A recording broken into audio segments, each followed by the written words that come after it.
નમસ્કાર મિત્રો, ગુજરાત રાજ્યના પેન્શનરોને જે માસિક તબીબી ભથ્થું મળે છે તેમાં વધારો કરાતા આનંદો. તો મિત્રો, પેન્શનરોના જે માસિક તબીબી ભથ્થું છે તેમાં વધારો કરતા તમામ પેન્શનરોમાં એક ખુશીનો માહોલ જોવા મળી રહ્યો છે. અને મિત્રો, જે તબીબી ભથ્થું અને મેડિકલ જે મળે છે તેમાં વધારો થશે અને ત્યારબાદ પેન્શન જે નવા નિયમ પ્રમાણે પણ વધવાનું છે તેની પણ આજે આપણે વાત કરવાના છીએ.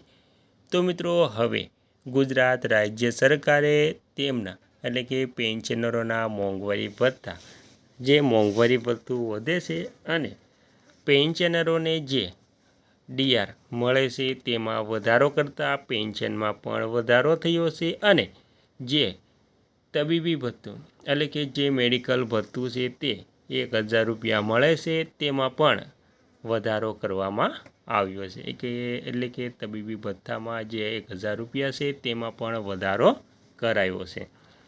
તો મિત્રો, તમે પણ રાજ્ય સરકારની સેવામાંથી સેવાનિવૃત્ત થયેલા એક નિવૃત્ત પેન્શનર છો તો તમારા માટે આ માહિતી ખૂબ જ ઉપયોગી થવાની છે.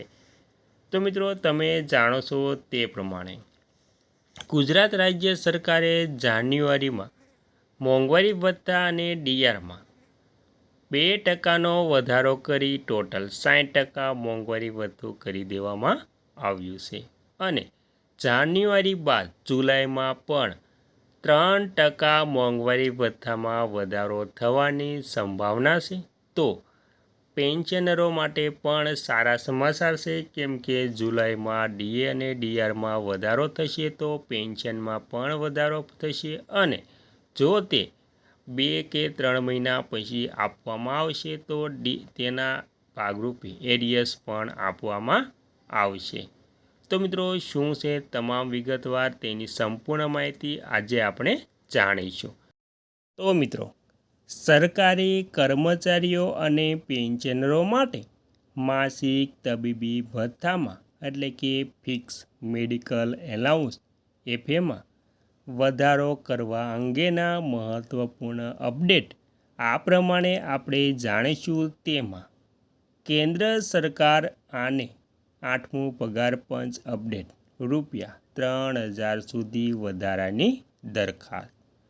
સંસદીય સ્થાયી સમિતિ ડીઆર, પીએસસી અને પેન્શન એસોસિએશનો દ્વારા માસિક તબીબી ભથ્થા વર્તમાન ₹1000થી વધારીને ₹3000 પ્રતિમાસ કરવાની ભલામણ કરવામાં આવી છે. 8મા પગાર પંચમાં સમાવેશ ડિપાર્ટમેન્ટ ઓફ એક્સપેન્ડિચર દ્વારા વધારાની માંગને 8મા પગાર પંચ એટલે કે એટ ધ પે કમિશન દ્વારા સંદર્ભમાં સામેલ કરવાનો નિર્ણય લેવામાં આવેલ છે. હાલનો દર જાણીએ તો હાલમાં 7મા પગાર પંચ હેઠળ જે પેન્શનરો સીજીએચએસ એટલે કે મિત્રો જે પેન્શનરો central government health scheme OPD સુવિધાનો લાભ નથી લેતા તેમને દર મહિને ₹1000 તબીબી ભથ્થું મળે છે. તો મિત્રો, આવી રીતે 8મા પગાર પંચમાં અને જે તબીબી ભથ્થું 1000 છે તેમાં વધારો કરીને ₹3000 પ્રતિમાસ કરવાની પણ ભલામણ કરવામાં આવી છે અને જે ઓપીડી સુવિધાનો લાભ નથી લેતા તેમને દર મહિને પેન્શન એટલે કે તબીબી ભથ્થા ₹1000 મળવા પાત્ર થાય છે મિત્રો. અને મિત્રો, ત્યારબાદ નવી પેન્શન યોજનાઓ.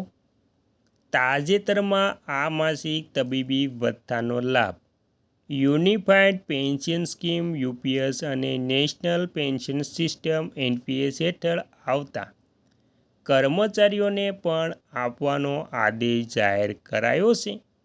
ગુજરાત રાજ્ય સરકારના તાજેતરના નિર્ણયો બિન અનુદાનિત કોલેજોના કર્મચારીઓ. ગુજરાત સરકારે શૈક્ષણિક સંસ્થાના ગ્રાન્ટ ઇન એડ અને બિન અનુદાનિત સ્ટાફ માટે માસિક મેડિકલ ભથ્થું વધારીને ₹1000 કરવાનો ઠરાવ કર્યો છે.